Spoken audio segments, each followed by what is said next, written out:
Everybody welcome back to Swami current affairs classes YouTube channel.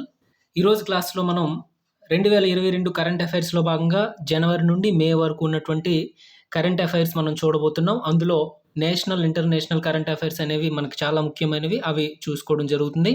గతంలో part 1 video చూసాం, ఈరోజు part 2 video అనేది మనం చేయబోతున్నాం. దాంట్లో ఫస్ట్ క్వశ్చన్ ఏంటంటే అస్త్రా MK1 BVR అంటే beyond visual range, BVR air to air అంటే వాయు నుంచి అంటే గగనతలం నుంచి గగనతలంలో ఉన్నటువంటి క్షిపణులని టార్గెట్ చేసేటువంటి అస్త్రా MK1 అనేటువంటి క్షిపణుల తయారీ బాధ్యతను భారత రక్షణ శాఖ ఏ సంస్థకు అప్పగించింది అంటే భారత డైనమిక్స్ లిమిటెడ్. క్వశ్చన్, భారత రక్షణ శాఖ ఈ అస్త్రా MK1 అనేటువంటి క్షిపణుల్ని ఈ క్రింది ఏ సంస్థకు అప్పగించింది అని అడుగుతారు. డిఆర్డిఓకా, లేకపోతే హిందుస్థాన్ హెచ్పిసిఎల్కా, లేకపోతే డిఆర్డిఓకా, బెల్కా అలా అడుగుతారు. మనం భారత డైనమిక్స్ లిమిటెడ్ అని మనం గుర్తుపెట్టుకోవాలి. అయితే ఈ యొక్క ఒప్పందం ఎంతతో జరిగిందంటే 2,971 కోట్లతో జరిగింది. ఈ యొక్క భారత డైనమిక్స్ లిమిటెడ్ యొక్క ప్రస్తుత చైర్మన్ అండ్ మేనేజింగ్ డైరెక్టర్ ఎవరంటే సిద్ధార్థ మిశ్రా. నెక్స్ట్ క్వశ్చన్, మే 31, 2021 మరణించినటువంటి ప్రముఖ వ్యక్తి భీమ్ సింగ్ ఏ రాష్ట్రానికి చెందినవారు అంటే జమ్మూ కాశ్మీర్ రాష్ట్రానికి చెందినవారు. భీమ్ సింగ్ అనేటువంటి ఆయన మరణించారు. ఆయన ఏ రాష్ట్రానికి చెందినవారు అంటే జమ్మూ కాశ్మీర్లో ఆయన జమ్మూ కాశ్మీర్ నేషనల్ పాంథర్స్ పార్టీ అనేటువంటి పార్టీని స్థాపించారు. అలాగే లండన్ యూనివర్సిటీ యూనియన్కి సెక్రటరీగా ఎంపికైన తొలి భారతీయుడు ఈ యొక్క భీమ్ సింగ్. ఈ భీమ్ సింగ్ అనేటువంటి ఆయన స్థాపించిన పార్టీ జమ్మూ కాశ్మీర్ నేషనల్ పాంథర్స్ పార్టీ. నెక్స్ట్, వెంకయ్య నాయుడు మే 31 సందర్శించినటువంటి ఆఫ్రికా దేశం గబోన్ అనేటువంటి ఆఫ్రికా దేశాన్ని సందర్శించారు. ఆ గబోన్ దేశ ప్రస్తుత అధ్యక్షుడు ఎవరని అడుగుతారు. అలీ బొంగో ఒడింబా. రాజధాని లిబ్రేవిల్లే. గబోన్ రాజధాని లిబ్రేవిల్లే. అయితే గబోన్ యొక్క ప్రస్తుత ప్రధాని ఎవరంటే రోజ్ క్రిస్టైన్ వసౌకా. 2022-23లో ఈ యొక్క గబోన్ అనేటువంటి దేశం యుఎన్ఓ భద్రతా మండలిలో తాత్కాలిక సభ్య దేశంగా ఎంపికైంది. నెక్స్ట్, కరోనా కారణంగా తల్లిదండ్రులను కోల్పోయిన చిన్నారులకు 10 లక్షల రూపాయల ఆర్థిక సహాయం అందించేటువంటి పిఎం కేర్స్ అనేటువంటి పథకానికి ఆంధ్రప్రదేశ్ నుండి ఎంతమంది అర్హత పొందారు అంటే 351 మంది అర్హత పొందారు, 351. అయితే దేశవ్యాప్తంగా ఎంతమంది అంటే 3,945 మంది. అయితే వారికి 23 సంవత్సరాలు వచ్చాక 10 లక్షలు అందించడం జరుగుతుంది. నెక్స్ట్, భారతదేశంలో 2021-22 సంవత్సరానికి గాను అత్యధిక లాభాలను ఆర్జించిన కంపెనీల్లో తొలి 2 స్థానాలు ఏంటంటే Reliance industries, ONGC oil natural gas corporation. Next, 2021-22 గాను భారత్ అతిపెద్ద వాణిజ్య భాగస్వామిగా చేరిన దేశం ఏంటంటే భారత్కి అతిపెద్ద వాణిజ్య భాగస్వామిగా ఏ దేశం 2021-22లో రికార్డు ఎక్కింది అంటే America, $119 billion. Second place China, $115 billion. అంతకుముందు చైనా ఉండేది, నెక్స్ట్ దాన్ని అమెరికా అధిరోహించడం జరిగింది. నెక్స్ట్, భూ గురుత్వాకర్షణను ఉపయోగించుకొని విద్యుత్తును నిల్వ చేసే బ్యాటరీ తయారీకి NTPC జాతీయ థర్మల్ పవర్ కార్పొరేషన్ ఒప్పందం చేసుకున్నటువంటి సంస్థ ఏంటంటే ఎనర్జీ వాల్ట్. మన భారతదేశానికి చెందిన NTPC ఈ భూ గురుత్వాకర్షణ ఉపయోగించి విద్యుత్ నిల్వ చేసే బ్యాటరీ తయారీకి స్విస్ అమెరికా కంపెనీ అయినటువంటి ఎనర్జీ వాల్ట్తో ఒప్పందం చేసుకుంది, ఎనర్జీ వాల్ట్. నెక్స్ట్, 2022 ఆగస్టు తర్వాత శతాబ్ది రైలు స్థానంలో భారత రైల్వే ప్రవేశపెట్టబోతున్న రైళ్లు ఏంటంటే వందే భారత్ ఎక్స్ప్రెస్ రైళ్లు. అయితే ఈ తొలి వందే భారత్ ఎక్స్ప్రెస్ రైలు అనేది ఎప్పుడు ప్రారంభించబడిందంటే 2019 ఫిబ్రవరి 15న ఢిల్లీ నుంచి వారణాసి మధ్య ప్రారంభించబడడం జరిగింది. తొలి వందే భారత్ ఎక్స్ప్రెస్ అనేది ఢిల్లీ నుంచి వారణాసి 2019 ఫిబ్రవరి 15న. నెక్స్ట్, 2022 జూన్ 21న అంతర్జాతీయ యోగా దినోత్సవం రోజున భారతదేశం నిర్వహించిన ప్రత్యేక కార్యక్రమం పేరు ఏంటంటే గార్డియన్ రింగ్ అనేటువంటి కార్యక్రమాన్ని నిర్వహించారు. నెక్స్ట్, భారతదేశంలోనే తొలిసారిగా డ్రోన్ ద్వారా పోస్టల్ శాఖ టపా సర్వీసులను ప్రారంభించిన రాష్ట్రం అంటే భారతదేశంలోని తొలిసారిగా డ్రోన్స్ ద్వారా టపా సర్వీసులను ప్రారంభించిన పోస్టల్ శాఖ ఏ రాష్ట్రంలో ఉంది అంటే గుజరాత్, కచ్ జిల్లా. నెక్స్ట్ భారత్ బంగ్లాదేశ్ మధ్య సంబంధాల విస్తరణకు మైత్రి సేతు అనేటువంటి ప్రాజెక్ట్ని ఏ నదిపై నిర్మిస్తున్నారంటే ఫెనీ నదిపై 1.9 కిలోమీటర్ల పొడవు. అయితే ఎక్కడి నుంచి ఎక్కడి వరకు అంటే ఈ ప్రాజెక్ట్ అనేది సబ్రూమ్ త్రిపుర నుంచి రామ్గఢ్ బంగ్లాదేశ్ మధ్య ఉంటుంది. ఈ ఫెనీ నదిపై ఈ మైత్రి సేతు ప్రాజెక్టు. బంగ్లాదేశ్లో ఉన్నటువంటి ప్రముఖ పోర్టులు ఏంటంటే Chittagong port, Mongla port. Next Narendra Modi భారతదేశంలోనే తొలి నానో యూరియా ప్లాంట్ని ఎక్కడ ప్రారంభించారంటే గుజరాత్లోని గాంధీనగర్లో ఉన్నటువంటి కలోల్ అనేటువంటి ప్రాంతంలో మే 28, 2022న తొలి నానో యూరియా ప్లాంట్ ఏ సంస్థ నిర్మించిందంటే ఇఫ్కో. నెక్స్ట్ భారతదేశంలో ఉమ్మడి పౌర స్మృతి అమలుకు నిపుణుల కమిటీని ఏర్పాటు చేసిన రాష్ట్రం ఏంటంటే ఉత్తరాఖండ్. ఉమ్మడి పౌర స్మృతి ఉత్తరాఖండ్. నెక్స్ట్ ఈ యొక్క కమిటీకి ఉమ్మడి పౌర స్మృతి కమిటీకి ఏంటంటే ఎవరు చైర్మన్ అంటే రంజనా ప్రకాష్ దేశాయ్. నెక్స్ట్ ఆస్ట్రేలియా 31వ ప్రధానమంత్రిగా బాధ్యతలు ఎవరు స్వీకరించారు అంటే ఆంటోనీ ఆల్బనోస్. 31వ ప్రధానమంత్రిగా ఎవరంటే ఆంటోనీ ఆల్బనోస్. ఆస్ట్రేలియా భారత్ మధ్య ఏక్తా అనేటువంటి ఒక ఒప్పందం జరిగింది. ఆర్థిక సహకార వాణిజ్య ఒప్పందం. అంటే క్రింది వాటిలో ఏ దేశాల మధ్య భారత్ ఏ దేశంతో ఏక్తా ఒప్పందం చేసుకుందంటారు కాబట్టి భారత్ ఆస్ట్రేలియా ఆర్థిక సహకార వాణిజ్య ఒప్పందానికి ఏక్తా అని పేరు. అయితే 2020లో జూన్లో యుద్ధ నౌకలు, విమానాలు ఇంధనం నింపుకోవడానికి నిర్వహించుకోవడానికి ఒక దేశానికి అంటే ఒకరు ఇంకొక దేశం యొక్క సైనిక స్థావరాలు అంటే ఒకరి సైనిక స్థావరాలు మరొక దేశం వినియోగించుకునే విధంగా ఆస్ట్రేలియాతోటే భారతదేశం ఒప్పందం చేసుకోవడం జరిగింది.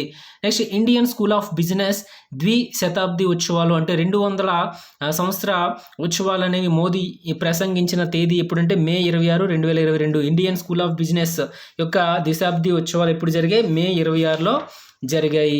నెక్స్ట్ క్వాడ్ సదస్సు 2022 మే 24న ఎక్కడ జరిగిందంటే టోక్యో, జపాన్లో జరిగింది. ఈ క్వాడ్ సదస్సు 2023 ఎక్కడ జరగబోతుందంటే ఆస్ట్రేలియాలో జరగబోతుంది. క్వాడ్ సదస్సు 2022 జపాన్, టోక్యో. నెక్స్ట్ జరగబోయేది ఆస్ట్రేలియా. అయితే ఈ యొక్క భారతదేశం అనేది అమెరికా నేతృత్వంలో ఉన్నటువంటి ఇండో పసిఫిక్ ఆర్థిక చట్రం, ఇండో పసిఫిక్ ఎకనామిక్ ఫ్రేమ్వర్క్ అనేటువంటి ఆర్థిక చట్రంలో భాగస్వామ్యం అయింది. క్వాడ్ 2022 సదస్సులో ఈ యొక్క అమెరికా నేతృత్వంలో ఉన్నటువంటి ఇండో పసిఫిక్ ఆర్థిక చట్రంలో భారత్ భాగస్వామ్యం అయింది. అయితే ఇండో పసిఫిక్ ఎకనామిక్ ఫ్రేమ్లో ఎన్ని సభ్య దేశాలు ఉన్నాయంటే ఇప్పుడు 13 సభ్య దేశాలు ఉన్నాయి. నెక్స్ట్ ప్రపంచ ఆర్థిక వేదిక వార్షిక సదస్సు. ప్రపంచ ఆర్థిక వేదిక వార్షిక సదస్సు మే 23, 24 తేదీలు ఎక్కడ జరిగిందంటే దావోస్, స్విట్జర్లాండ్లోని దావోస్లో జరిగింది.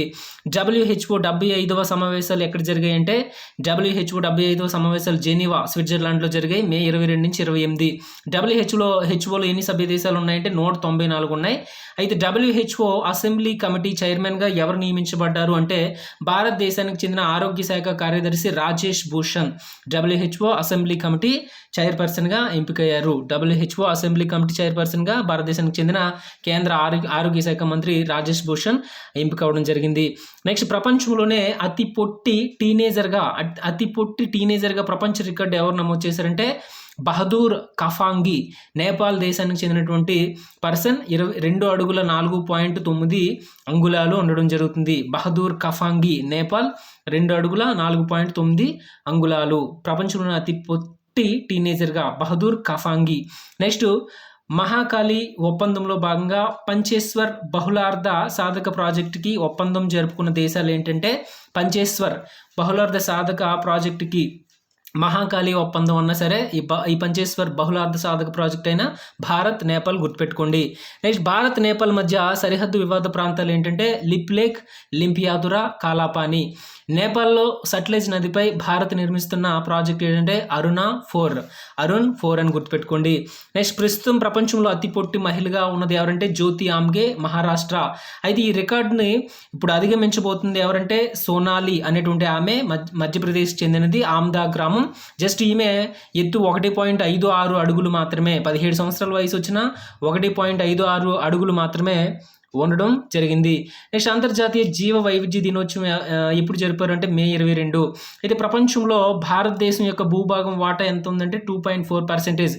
కానీ జీవ వైవిధ్యంలో భారతదేశం వాటా 8.1%గా ఉన్నట్లుగా సర్వే తెలిపింది. భారతదేశంలో భూభాగంలో ప్రపంచంలో భారతదేశ భూభాగం వాటా 2.4 అయితే జీవ వైవిధ్యంలో భారతదేశం వాటా 8.1%. నెక్స్ట్ డిఫెండర్ యూరప్ 2022 విన్యాసాలు ఎక్కడ జరిగాయి, ఏ దేశాలు నిర్వహించాయంటే అమెరికా, పోలాండ్ యొక్క ప్రస్తుత అధ్యక్షుడు ఎవరంటే ఆండ్రేజ్ డుడా. పోర్చుగల్ ప్రధాని ఎవరంటే ఆంటోనియో కోస్టా. పోలాండ్ అధ్యక్షుడు ఆండ్రేజ్ డుడా గుర్తుపెట్టుకోండి. డిఫెండర్ విన్యాసాలు ఎవరెవరికి జరిగాయంటే అమెరికా, పోర్చుగల్ దేశాలకి మధ్య. ప్రస్తుత ఫిన్లాండ్ అధ్యక్షుడు ఎవరంటే సౌలీని నిస్తో. ప్రస్తుత ఫిన్లాండ్ ప్రధానమంత్రి ఎవరంటే సనా మారిన్. ప్రస్తుత ప్రపంచంలో అతి చిన్న వయసులో ప్రధానమంత్రిగా ఉన్నది కూడా మహిళల పరంగా ఆమె సనా మారిన్. ఫిన్లాండ్ అధ్యక్షుడు సౌలీ నిస్తో. నెక్స్ట్ స్వీడన్ ప్రైమ్ మినిస్టర్ ఎవరంటే మ్యాగ్దలీనా అండర్సన్. స్వీడన్ ప్రైమ్ మినిస్టర్ ప్రస్తుతం ఎవరున్నారంటే మ్యాగ్దలీనా అండర్సన్. ఒమన్ విజన్ 2040 పథకాన్ని ప్రారంభించిన దేశం. క్వశ్చన్ ఎలా అడుగుతారంటే ఒమన్ విజన్ 2040 అనేటువంటి దాన్ని ఏ దేశం చేసుకుంది ఒమన్తో అంటే భారతదేశం చేసుకుంది, విభిన్న రంగాల్లో సహకారం కోసం. ఈ యొక్క ఒమన్లో సోహార్ అనేటువంటి నౌకాశ్రయం ఉంది. అలాగే భారతదేశానికి ఒమన్ అనేది 31వ వాణిజ్య భాగస్వామి దేశం. దౌత్య సంబంధాలు ఒమన్కి భారతదేశానికి మధ్య 1955లో ప్రారంభమయ్యాయి. నెక్స్ట్ ఇండిగో కొత్త సీఈఓగా ఎవరు నియమించబడ్డారంటే పీటర్ ఎల్బెర్స్ నియమించబడ్డాడు. ఇండిగో కొత్త సీఈఓగా ఎవరు నియమించబడ్డారంటే పీటర్ ఎల్బెర్స్. ఈ ఏడాది 2022 నాటికి భారత్ ఫ్రాన్స్ మధ్య ఆర్థిక సంబంధాలు ఏర్పడి ఎన్ని సంవత్సరాలు పూర్తయ్యాయి అంటే 75 సంవత్సరాలు పూర్తయ్యాయి. అయితే కేన్స్ చిత్రోత్సవాలు ఎక్కడ జరుగుతాయి అంటే ఫ్రాన్స్లో ప్రతి సంవత్సరం జరుగుతాయి. ఈ యొక్క 2022లో ఈ కేన్స్ చిత్రోత్సవాలు కూడా 75 జరిగాయి. భారత్ ఫ్రాన్స్ మధ్య సంబంధాలు కూడా పూర్తయ్యి 75 సంవత్సరాలే అయింది. అయితే ఈ కేన్స్ చిత్రోత్సవాలు ఎప్పుడు ప్రారంభమయ్యాయంటే 1946లో ప్రారంభమయ్యాయి. భారతదేశం నుంచి కేన్స్ చిత్రోత్సవాల్లో ఉత్తమ పురస్కారాలు ఇప్పటి వరకు ఎన్ని వచ్చాయంటే 2 సార్లు వచ్చాయి. ఉత్తమ చిత్రం అవార్డు అనేది 1946లో చేతన్ ఆనంద్ దర్శకత్వంలో తీసిన నీచా నగర్ ఉత్తమ చిత్రం అవార్డు పొందింది. తొలి కేన్స్ చిత్రోత్సవాల్లోనే అవార్డు వచ్చింది ఉత్తమ చిత్రంగా నీచా నగర్ చిత్రానికి. సెకండ్ పథేర్ పాంచాలి అనేటువంటి చిత్రం 1956లో పామ్ డోర్ పురస్కారం పొందింది. కేన్స్ చిత్రోత్సవాల్లో పామ్ డోర్ పురస్కారం పొందింది సత్యజిత్ రే దర్శకత్వం. నెక్స్ట్ భారత్ 6G సేవలు సాధించేలా ఏ సంవత్సరం నాటికి లక్ష్యం నిర్దేశించుకుందంటే 2030 నాటికి 6G సేవల్ని స్థాపించడానికి లక్ష్యంగా నిర్దేశించుకుంది. అయితే మోదీ మే 17న 5G టెస్ట్ బెడ్ అనేటువంటి ఒక దాన్ని ప్రారంభించారు. ఆ 5G టెస్ట్ బెడ్ అనేది ఎందుకు అంటే స్థానిక అంకుర సంస్థలు, పరిశ్రమ వర్గాలు తమ ఉత్పత్తుల పరీక్షలకు ప్రారంభించింది. అంటే ఏ ఉత్పత్తులు ఉన్నాయో ఆ ఉత్పత్తుల పరీక్షల కొరకు 5G టెస్ట్ బెడ్ ప్రారంభించబడింది. రక్షణ శాఖ మంత్రి రాజ్నాథ్ సింగ్ ప్రారంభించిన స్వదేశీ యుద్ధ నౌకల పేరు ఏంటంటే ఉదయగిరి, సూరత్ అనేటువంటి యుద్ధ నౌకలు ప్రారంభించారు. ఈ ఉదయగిరి అనేది ఆంధ్రప్రదేశ్ పర్వత ప్రాంతం నుండి తీసుకుని దానికి ఆ పేరు పెట్టడం జరిగింది, పర్వత శ్రేణి పేరు పెట్టడం జరిగింది. అయితే ఈ ఉదయగిరి, సూరత్ని ఎవరు నిర్మించారంటే ముంబైలో ఉన్న మజ్గావ్ డాక్ అనేటువంటి సంస్థ. నాటోలో నార్త్ అట్లాంటిక్ ట్రీటీ ఆర్గనైజేషన్లో చేరేందుకు తమ దేశ పార్లమెంట్లచే ఆమోదం పొందిన దేశాలు ఏంటంటే ఫిన్లాండ్, స్వీడన్. నెక్స్ట్ నాటోలో చేరబోతున్న దేశాలు Finland, Sweden. Next Vatican city వేడుకలో పోప్ ఫ్రాన్సిస్ చే దైవదూతగా గుర్తింపు పొందిన తొలి భారతీయ వ్యక్తిగా ఎవరు రికార్డు నమోదు చేశారు అంటే వాటికన్ సిటీ చే పోప్ ఫ్రాన్సిస్ చే దైవదూత అనేటువంటి గుర్తింపు ఎవరు పొందారంటే దేవ సహాయం పిల్లై. ఈ దేవ సహాయం పిల్లై అనేటువంటి ఆయన అసలు పేరు నీలకంఠం పిల్లై, తమిళనాడు రాష్ట్రానికి చెందినవాడు. 1715లో పుట్టాడు. అయితే క్రైస్తవ మతం స్వీకరించాడు. ఆ స్వీకరించి దేవ సహాయం పిల్లైగా మారాడు. క్రైస్తవ మతం స్వీకరించిన తర్వాత ఉన్నత వర్గాల ఆగ్రహం వల్ల 1752లో ఆయన్ని చంపేయడం జరిగింది. అంటే 40 సంవత్సరాలకి అమరుడయ్యాడు కాబట్టి ఆయనకు దైవదూత అనేటువంటి గుర్తింపు దేవ సహాయం పిల్లై అనేటువంటి వ్యక్తికి ఇవ్వడం జరిగింది. నెక్స్ట్ యువికా 2022ను నిర్వహిస్తున్న ప్రాంతం ఎక్కడంటే యువికా 2022 ఎక్కడంటే శ్రీహరికోటలో ఉన్నటువంటి షార్లో నిర్వహిస్తున్నారు. ఈ యువికా 2022ని ఏ సంస్థ నిర్వహిస్తుందంటే ఇస్రో. గ్రామీణ ప్రాంత పాఠశాల విద్యార్థులకు అంతరిక్షం అంశాలపై అవగాహన కొరకు ప్రతి సంవత్సరం నిర్వహిస్తున్నారు. త్రిపుర నూతన సీఎంగా ఎవరు నియమించబడ్డారు అంటే చాలా చాలా ఇంపార్టెంట్. త్రిపుర నూతన సీఎంగా ఎవరు నియమించబడ్డారు అంటే మానిక్ సాహా. త్రిపుర నూతన సీఎంగా నియమించబడిన వాడు మానిక్ సాహా మే 15 నియమించబడడం జరిగింది. గవర్నర్గా ఎవరు నియమించబడ్డారంటే సత్యదేవ్ నారాయణ్ ఆర్య నియమించబడడం జరిగింది గవర్నర్గా.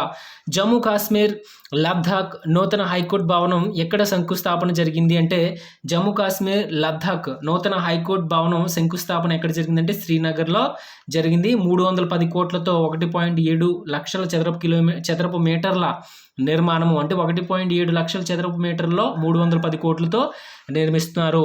అలాగే మహారాష్ట్ర నూతన ముఖ్యమంత్రిగా ఏక్నాథ్ సిండే. మహారాష్ట్ర ముఖ్యమంత్రిగా ఇప్పటి వరకు అంటే జూన్కి ముందు అంటే జూన్ 29 వరకు కూడా జూన్ 29, 28 వరకు కూడా ఉద్ధవ్ ఠాక్రే ఉండేవారు. అయితే మహారాష్ట్ర నూతన ముఖ్యమంత్రి కింద ఎవరు వచ్చారంటే ఏక్నాథ్ సిండే ప్రమాణ స్వీకారం చేశారు.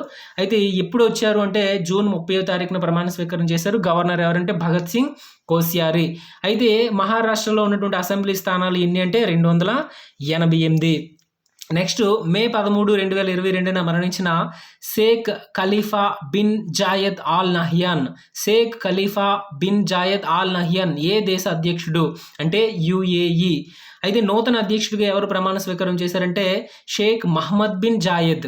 చనిపోయిన అతను షేక్ ఖలీఫా, ఇప్పుడు కొత్తగా వచ్చిన వాడు షేక్ ఖలీఫా బిన్ జాయద్ చనిపోతే షేక్ మహమ్మద్ బిన్ జాయద్ కొత్తగా యుఏఈ అధ్యక్షుడిగా వచ్చాడు.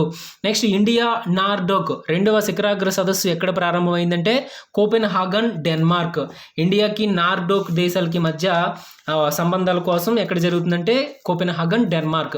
నెక్స్ట్ మదరసాల్లో జనగణమనను తప్పనిసరి చేస్తూ చట్టం చేసిన రాష్ట్రం ఏంటంటే ఉత్తరప్రదేశ్.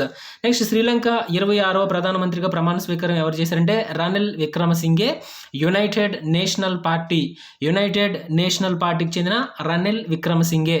బ్రిక్స్ 14వ సదస్సు 2022లో ఎక్కడ జరిగింది అంటే చైనాలో జరిగింది. Very very important. బ్రిక్స్ 14వ సదస్సు చైనాలో జరిగింది.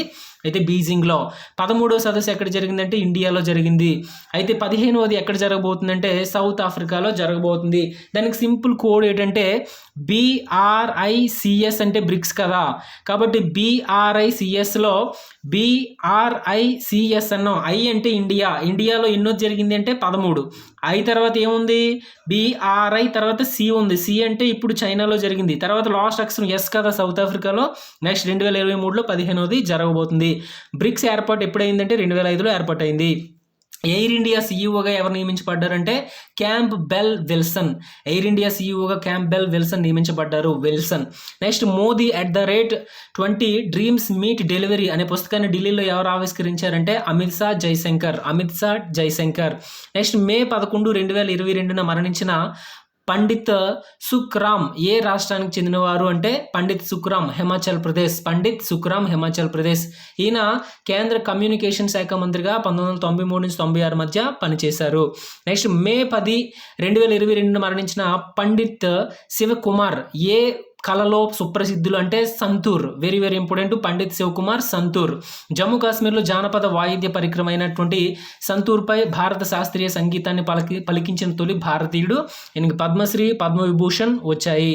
నెక్స్ట్ బ్రిటిష్ వలస పాలన కాలం నాటి రాజద్రోహం గురించి తెలిపే ఆర్టికల్ ఏంటంటే 124లో. దీనిపై ఇప్పుడు ప్రస్తుతం చర్చలు జరుగుతున్నాయి సుప్రీంకోర్టులో. నెక్స్ట్ జర్మనీపై రష్యా 2వ ప్రపంచ యుద్ధంలో సాధించినటువంటి విజయం గుర్తుగా విక్టరీ డే లేదా విజయ దినోత్సవం ప్రతి సంవత్సరం ఏ రోజు నిర్వహిస్తుందంటే మే 9న రష్యా విక్టరీ డేగా నిర్వహిస్తుంది జర్మనీపై 2వ ప్రపంచ యుద్ధంలో విజయం సాధించినందుకు.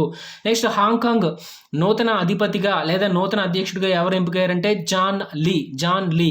Next the struggle for police reforms in India అనే పుస్తకాన్ని ఎవరు రాశారంటే ప్రకాష్ సింగ్. ఉత్తరప్రదేశ్ చెందిన ప్రకాష్ సింగ్ రాశారు. వెంకయ్యనాయుడు ఆవిష్కరించారు. నెక్స్ట్ ఎవరెస్ట్ శిఖరాన్ని అత్యధికంగా 26వసారి ఎవరు అధిరోహించారంటే షెర్పా కామి రేటా నేపాల్ దేశానికి చెందినటువంటి వ్యక్తి. Very very important. నేపాల్ దేశానికి చెందినటువంటి పర్సన్ షెర్పా కామి రేటా, నేపాల్. 26వసారి. నెక్స్ట్ ప్రస్తుతం సుప్రీంకోర్టులో ఉన్న న్యాయమూర్తుల సంఖ్య ఎంతంటే 33 మంది ఉన్నారు. అయితే సుప్రీంకోర్టులో ఉండవలసిన న్యాయమూర్తుల సంఖ్య ఎంతంటే 34, 1+33. ఇప్పుడు ఉన్నటువంటి గరిష్ట న్యాయమూర్తుల సంఖ్య 1+33 ఉండాలి. అయితే ఒక ప్రధాన న్యాయమూర్తి, 33 న్యాయమూర్తులు ప్రెజెంట్ ఉన్న వాళ్ళు అయితే 1+32గా ఉన్నారు. మొత్తం మీద 33 మంది ఉన్నారు. Next atlas of breast elastography and ultrasound guided fine needle cytology అనే పుస్తకాన్ని ఎవరు రాశారంటే కర్నల్ సిఎస్ పంత్, వనితా కపూర్ ఢిల్లీలో ప్రస్తుత Supreme Court chief justice NV Ramana ఆవిష్కరించారు. నెక్స్ట్ సుందర్బన్ ప్రాంతంలో గస్తీ నిమిత్తం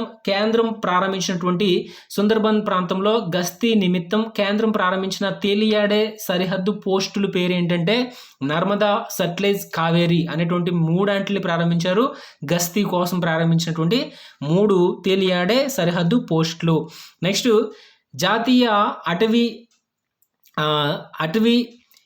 అటవీ పరిశోధన సంస్థ, జాతీయ అటవీ సర్వే సంస్థ 2021 ప్రకారం భారతదేశంలో అడవుల్లో కార్చిచ్చు అంటే అటవీ అగ్ని ప్రమాదం పొంచి ఉన్న ప్రాంతం ఎంత శాతం అంటే 22%. భారతదేశంలో అడవుల్లో 22% అగ్ని ప్రమాదం, కార్చిచ్చు ప్రమాదం పొంచి ఉంది.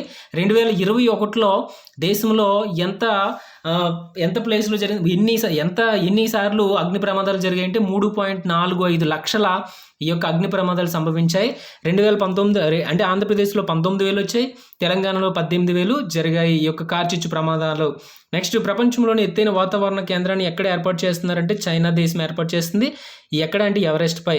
ఫ్రెంచ్ అధ్యక్ష భవనం పేరు ఎలిసి, రష్యా పార్లమెంటు పేరు డ్యూమా, రష్యా అధ్యక్ష భవనం పేరు క్రెమ్లిన్. నెక్స్ట్ సంసద్ ఆదర్శ్ గ్రామ యోజన అవార్డులు 2022 ఏప్రిల్లో అనౌన్స్ చేశారు. తొలి 10 స్థానాలు కూడా తెలంగాణకు చెందిన 10 జిల్లాలు, భారతదేశంలోని తొలి 10 జిల్లాలు కూడా తెలంగాణలో వచ్చాయి. అయితే టాప్ 3 చూసుకున్నట్లయితే వడపర్తి అనేటువంటి గ్రామ పంచాయతీ భువనగిరి మండలంలో ఉంది, యాదాద్రి జిల్లా Vadaparthi. Next second place Gummada జిల్లా, అది ఎక్కడ ఉందంటే కందుకూరులో ఉంది, రంగారెడ్డి జిల్లా. థర్డ్ ప్లేస్ పాల్దా, నిజామాబాద్ జిల్లాలో ఉంది. 3 కూడా ఫస్ట్, సెకండ్, థర్డ్ సంసద్ ఆదర్శ గ్రామ యోజన అవార్డుల్ని పొందాయి. ఆంధ్రప్రదేశ్ నుంచి ఉత్తమ స్థానం ఏంటంటే గుండ్లపల్లి, గుంటూరు జిల్లాలో ఉంది. 178వ స్థానంలో నిలిచిందనమాట అది గుండ్లపల్లి, గుంటూరు. అయితే ఈ సంసద్ ఆదర్శ గ్రామ యోజన అనేటువంటి పథకాన్ని ఎప్పుడు ప్రారంభించారంటే 2014 అక్టోబర్ 11న లోక్ నాయక్ జయప్రకాష్ నారాయణ జయంతి రోజున ప్రారంభించారు. ఈ యొక్క దేన్ని ఉదాహరణగా తీసుకున్నారంటే అప్పటి గ్రామాల్లో బాగా అభివృద్ధి చెందిన పున్సారి గుజరాత్లో ఉంది, గంగాదేవిపల్లి తెలంగాణలో ఉంది, హెవారీ బజార్ మహారాష్ట్రలో ఉంది. ఈ 3ని ఆధారంగా చేసుకుని ఈ సంసద్ ఆదర్శ్ గ్రామ యోజన పథకాన్ని ప్రారంభించారు.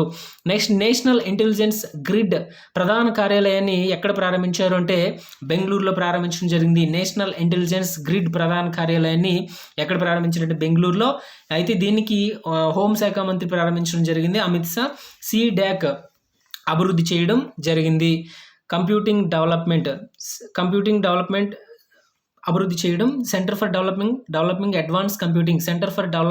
అడ్వాన్స్ కంప్యూటింగ్ అనే సంస్థ అభివృద్ధి చేసింది. మోదీకి ఆతిథ్యం ఇచ్చినటువంటి మ్యారియన్ బోగ్ అనేటువంటిది ఏ దేశ అధినేత అధికారిక నివాసం అంటే Denmark. Marienborg Denmark. Next స్థానిక సంస్థల పాలనా సామర్థ్యాలను మెరుగుపరచడానికి ఉద్దేశించిన రాష్ట్రీయ గ్రామ స్వరాజ్ అభియాన్ పథకాన్ని కేంద్రం ఎప్పటికీ పొడిగించిందంటే 2026. నెక్స్ట్ మే 1, 2022న శత జయంతి ఉత్సవాల్లో భాగంగా అంటే ఏ యూనివర్సిటీ యొక్క శత జయంతి ఉత్సవాలు జరిగాయి, ఆ యొక్క ఉత్సవాల్లో భాగంగా 100 రూపాయల స్మారక నాణ్యాన్ని వెంకయ్యనాయుడు విడుదల చేశారు, ఢిల్లీ విశ్వవిద్యాలయం. నెక్స్ట్ అంతర్జాతీయ సంస్థలు సభ్య దేశాలు చూస్తే ప్రస్తుతం యూరోపియన్ యూనియన్లో ఎన్ని సభ్య దేశాలు ఉన్నాయంటే 27 ఉన్నాయి. నాటోలో ఎన్ని సభ్య దేశాలు అంటే 30 ఉన్నాయి. WTOలో ఎన్ని సభ్య దేశాలు, వరల్డ్ ట్రేడ్ ఆర్గనైజేషన్లో 164 ఉన్నాయి. ప్రముఖ పత్రికలు దేశాలు చూస్తే డైలీ టెలిగ్రాఫ్ అనే పత్రిక ఇంగ్లాండ్ దేశానికి చెందింది, డైలీ టెలిగ్రాఫ్ ఇంగ్లాండ్. టాస్ అనేటువంటి పత్రిక రష్యా దేశానికి చెందింది. డాన్ అనేటువంటి పత్రిక పాకిస్తాన్ దేశానికి చెందింది. గార్డియన్ అనేటువంటి పత్రిక ఇంగ్లాండ్ దేశానికి చెందింది. ఈ విధంగా మనం పార్ట్ 2 వీడియో అనేది మనం చూసాం. అలాగే ఇప్పుడే పార్ట్ 3 వీడియో అనేది కూడా ఇప్పుడు నెక్స్ట్ వెంటనే అప్లోడ్ చేయడం జరుగుతుంది. ఈ యొక్క 20 మినిట్స్ మీరు చూసినట్లయితే చాలా ఇన్ఫర్మేషన్ కవర్ అవడం అనేది జరుగుతుంది. సో ఫ్రెండ్స్, నెక్స్ట్ వీడియోలో మనం ఏంటంటే 105వ రాజ్యాంగ సవరణ చట్టం ఏంటి, 104వ రాజ్యాంగ సవరణ చట్టం ఏంటి అంటే మెయిన్ ఇంపార్టెంట్ అన్నీ కూడా నెక్స్ట్ వీడియోలో మనం చెప్పుకోవడం అనేది జరుగుతుంది. Thank you very much. ఈ వీడియో నచ్చినట్లయితే లైక్ చేయండి, దయచేసి మీ ఫ్రెండ్స్ అందరికి కూడా షేర్ చేయండి. Thank you very much.